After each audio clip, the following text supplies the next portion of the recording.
नमस्कार। प्रादेशिक समाचार के साथ मैं चंदन कुमार कौंडिल्य। पहले मुख्य समाचार। प्रधानमंत्री नरेंद्र मोदी ने कोविड वैक्सीन की तैयारियों को लेकर झारखंड समेत विभिन्न राज्यों के मुख्यमंत्रियों के साथ विचार विमर्श किया। राज्यपाल द्रौपदी मुर्मू ने झारखंड उच्च न्यायालय के मुख्य न्यायाधीश डॉक्टर रवि रंजन से दूरभाष पर बात की। फास्ट ट्रैक कोर्ट गठन पर हुई चर्चा। केंद्रीय मंत्री अर्जुन मुंडा ने सरायकेला में की बैठक। दलमा वन्य प्राणी अभयारण्य से जानवरों के पलायन और ग्रामीणों को नुकसान पहुंचाने पर मांगी रिपोर्ट। और अगले 5 दिनों में राज्य भर में न्यूनतम तापमान में गिरावट आने की संभावना। 10 जनवरी को रांची का न्यूनतम तापमान रहा सबसे अधिक। और अब समाचारों से पहले एक जरूरी संदेश। कोविड-19 महामारी के खिलाफ देश एकजुट होकर लड़ रहा है। आप भी हमारे साथ सुरक्षा और बचाव के 3 आसान एहतियात उपायों का संकल्प लें। मास्क पहने, 2 गज की दूरी है जरूरी, सुरक्षित दूरी बनाए रखें, हाथ और मुंह साफ रखें। आइए बढ़ते हैं अब समाचारों की ओर। प्रधानमंत्री नरेंद्र मोदी ने कहा है कि देश में इस शनिवार से दुनिया का सबसे बड़ा टीकाकरण कार्यक्रम शुरू हो रहा है। आज झारखंड के मुख्यमंत्री हेमंत सोरेन के अलावा देश के विभिन्न राज्यों के मुख्यमंत्रियों के साथ बातचीत में उन्होंने कोविड-19 की स्थिति की समीक्षा की और टीकाकरण कार्यक्रम शुरू किए जाने पर विस्तार से चर्चा की। श्री मोदी ने कहा कि देश में बनी 2 वैक्सीन कोविशील्ड और कोवैक्सीन को आपातकालीन उपयोग के लिए मंजूरी दे दी गई है। उन्होंने कहा कि दोनों वैक्सीन किफायती हैं तथा 4 और वैक्सीन विकसित की जा रही है। श्री मोदी ने कहा कि पहले चरण में स्वास्थ्य कर्मियों और अन्य अग्रिम पंक्ति के कर्मचारियों को ये टीके लगाए जाएंगे। हमारी कोशिश सबसे पहले उन लोगों तक कोरोना वैक्सीन पहुंचाने की है जो देशवासियों की स्वास्थ्य सुरक्षा में जुटे हुए हैं, जो हमारे हेल्थ वर्कर्स हैं, सरकारी हो या प्राइवेट। पहले उनको टीका लगाया जाएगा। इसके साथ साथ हमारे जो सफाई कर्मचारी हैं, दूसरे फ्रंटलाइन वर्कर्स हैं, सैन्य बल है, पुलिस और केंद्रीय बल है, होमगार्ड है, डिजास्टर मैनेजमेंट वॉलेंटियर समेत तमाम सिविल डिफेंस के जवान हैं, कंटेनमेंट और सर्वेलेंस से जुड़े रेवेन्यू कर्मचारी हैं, ऐसे साथियों को भी पहले चरणों में टीका लगाया जा रहा है। केंद्रीय गृह मंत्री अमित शाह ने कहा है कि कोयला क्षेत्र भारत को 2024 तक $5 ट्रिलियन की अर्थव्यवस्था बनाने की प्रधानमंत्री नरेंद्र मोदी की सोच को साकार करने में सबसे बड़ा योगदान कर सकता है। देश में कोयला खानों के लिए एक ही स्थान पर तमाम मंजूरियां देने की सिंगल विंडो प्रणाली का आज शुभारंभ करते हुए श्री शाह ने कहा कि पिछले 6 वर्षों में देश में कोयला का उत्पादन कई गुना बढ़ गया है। उन्होंने जोर देकर कहा कि कोयला क्षेत्र में प्रधानमंत्री की आत्मनिर्भर भारत की सोच को साकार करने की भी क्षमता है।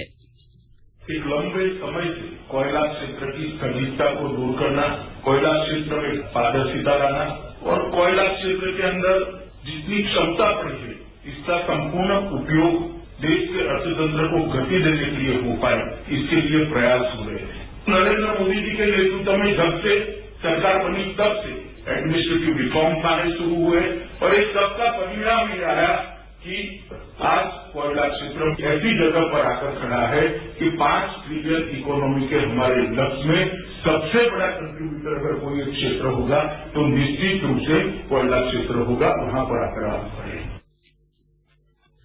केंद्र सरकार ने कहा है कि मौजूदा खरीफ मौसम में न्यूनतम समर्थन मूल्य पर धान की खरीद से 70 लाख से अधिक किसानों को लाभ मिला है। इसके लिए 1 लाख करोड़ रुपए से अधिक का भुगतान किया गया है। कृषि मंत्रालय ने कहा है कि सरकार न्यूनतम समर्थन मूल्य की मौजूदा नीति के आधार पर खरीफ फसलों की खरीद कर रही है।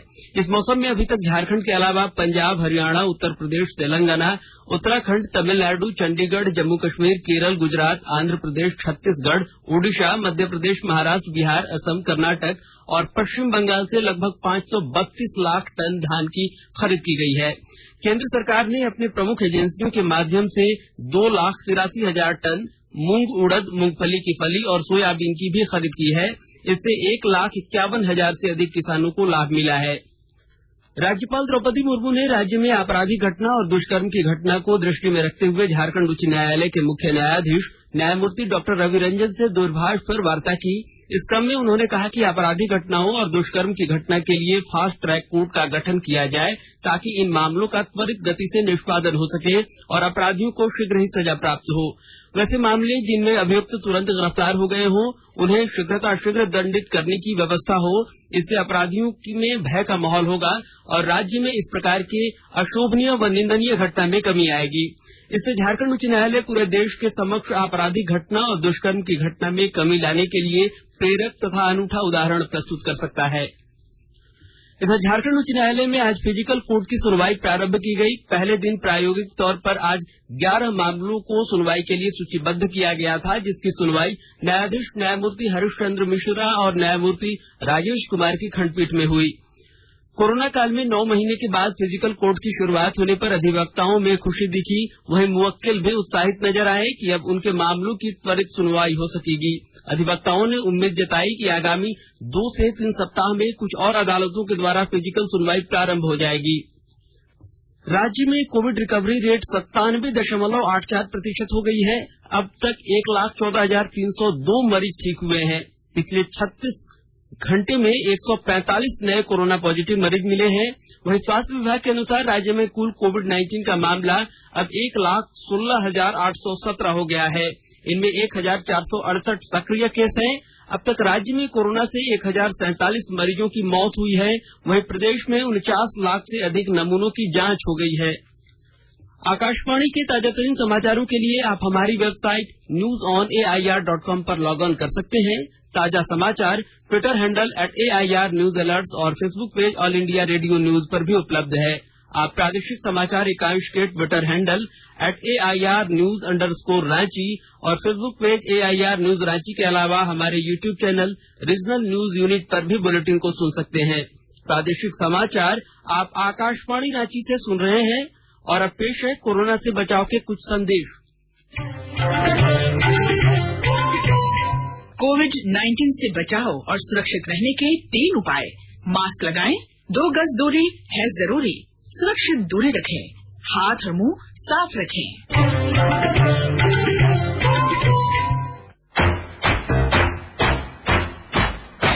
चलो मिलकर इसकी शुरुआत करें, चलो एक फैसला आज करें, मास्क नहीं तो टोकेंगे, कोरोना को रोकेंगे, चलो इस वादा करते हैं, चलो इस वादा करते हैं, मास्क नहीं तो टोकेंगे, कोरोना को रोकेंगे।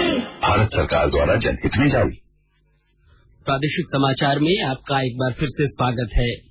जनजातीय मामलों के केंद्रीय मंत्री अर्जुन मुंडा की अध्यक्षता में आज सरायकेला में दिशा की बैठक हुई। इस मौके पर श्री मुंडा ने केंद्र सरकार की कल्याणकारी योजनाओं को लेकर अधिकारियों को आवश्यक दिशा निर्देश दिया।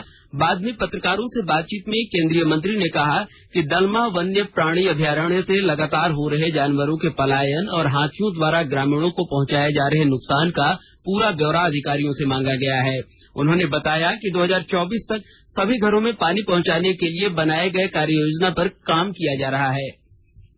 कुछ कार्यों में देखा गया कि सही ढंग से कार्य नहीं हो पा रहे हैं। इसके रीजन कोरोना भी बताया गया, लेकिन नए साल की शुरुआत है। हम चाहते हैं कि जिला प्रशासन एक टीम स्पिरिट के साथ आगे बेहतर काम करेगा, आगे काम अच्छी होगी और सरायकेला जिला मौलिक आवश्यकता जनता की है पूरी होगी। एडमिनिस्ट्रेशन की दृष्टि से जो आम आदमी को सुविधाएं मिलनी चाहिए, उन सुविधाओं को कैसे दिया जा रहा है, इस पर बातचीत हुई। फ्लैगशिप स्कीम प्रधानमंत्री जी ने जो देशवासियों को आह्वान किया है और कुछ योजनाएं घोषित की है, जैसे आत्मनिर्भर भारत है, प्रधानमंत्री आवास है और प्रत्येक परिवार को पेयजल की अच्छी पेयजल की सुविधा मिले।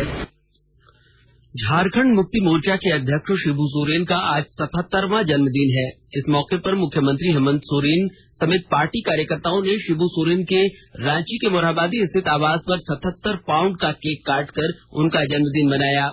मुख्यमंत्री हेमंत सोरेन ने अपने पिता शिबू सोरेन को केक खिलाकर उनका आशीर्वाद लिया और उनकी लंबी उम्र की कामना की। मौके पर शिबू सोरेन ने कहा कि यह मेरा जन्मदिन नहीं, राज्य की जनता का जन्मदिन है। सरकार के 1 वर्ष पूरे होने पर उन्होंने कहा कि सरकार अच्छा काम कर रही है। इधर पूर्व मुख्यमंत्री बाबूलाल मरांडी का भी आज 63वां जन्मदिन है। उनके जन्मदिन पर भाजपा के अलावा विभिन्न राजनीतिक दलों के नेताओं और कार्यकर्ताओं ने बधाई दी है। वहीं मुख्यमंत्री हेमंत सोरेन ने राज्यसभा सांसद शिबू सोरेन के जन्मदिन के अवसर पर उनके संघर्ष और जीवनी पर आधारित 3 पुस्तकों में दिशोम गुरु शिबू सोरेन, ट्राइबल हीरो शिबू सोरेन और सुनो बच्चों आदिवासी संघर्ष के नायक शिबू सोरेन की गाथा का विमोचन किया। मुख्यमंत्री ने कहा कि इन पुस्तक के लेखक अनुज कुमार सिन्हा ने इस वीरभूमि के इतिहास को संजोकर युवाओं के साथ साथ बच्चों को इतिहास समझाने का प्रयास किया है। इधर प्रदेश भाजपा नेताओं का एक प्रतिनिधि मंडल विधायक सीपी सिंह के नेतृत्व में आज राजभवन जाकर राज्यपाल द्रौपदी मुर्मू से मिला और उनसे टाना भगतों की वर्षों पुरानी मांग और उनकी समस्याओं को लेकर एक ज्ञापन सौंपा। राज्यपाल को टाना भगतों की समस्याओं से अवगत कराते हुए विधायक सीपी सिंह ने कहा कि टाना भगत अपनी मांगों को लेकर लगातार आवाज उठा रहे हैं, बावजूद इसके उनकी समस्याओं का समाधान नहीं हो रहा है। गोड्डा जिले की उप विकास आयुक्त अंजलि यादव की अध्यक्षता में प्रधानमंत्री आवास योजना ग्रामीण की समीक्षा वीडियो कॉन्फ्रेंसिंग के माध्यम से हुई और अधिक जानकारी के साथ हमारे संवाददाता की रिपोर्ट। गोड्डा जिले की उप विकास आयुक्त अंजलि यादव की अध्यक्षता में प्रधानमंत्री आवास योजना ग्रामीण की समीक्षा वीडियो कॉन्फ्रेंसिंग के माध्यम से हुई। इसमें गोड्डा के सभी विकास पदाधिकारी एवं ब्लॉक कोऑर्डिनेटर उपस्थित थे। गोड्डा की उप विकास आयुक्त ने सभी बीडीओ को निर्देश दिया कि जिले में प्रधानमंत्री आवास योजना के सभी आवासों को यथाशीघ्र पूरा किया जाए। वित्तीय वर्ष 2020-2021 में स्वीकृत सभी प्रधानमंत्री आवासों को जियो टैग कराकर प्रथम किस्त जारी करने का निर्देश भी प्रखंड विकास पदाधिकारी को दिया गया। आकाशवाणी समाचार के लिए गोड्डा से निरंजन कुमार। साइबर अपराधियों के खिलाफ चलाए जा रहे अभियानों में देवघर पुलिस को आज एक बार फिर बड़ी सफलता मिली है।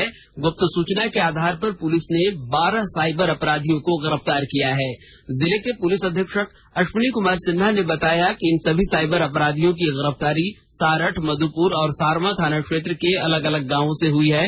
इनके पास से पुलिस ने 17 mobile, 30 SIM card, 12 ATM card, 10 passbook, 4 chequebook, 34,500 नकद रुपए बरामद किए हैं।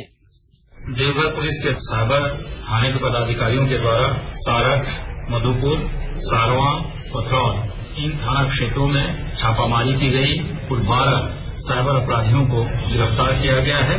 इनके पास से 17 mobile, 30 SIM, 12 ATM, 10 passbook, 4 chequebook और 34,500 रूपये नकद बरामद हुआ है।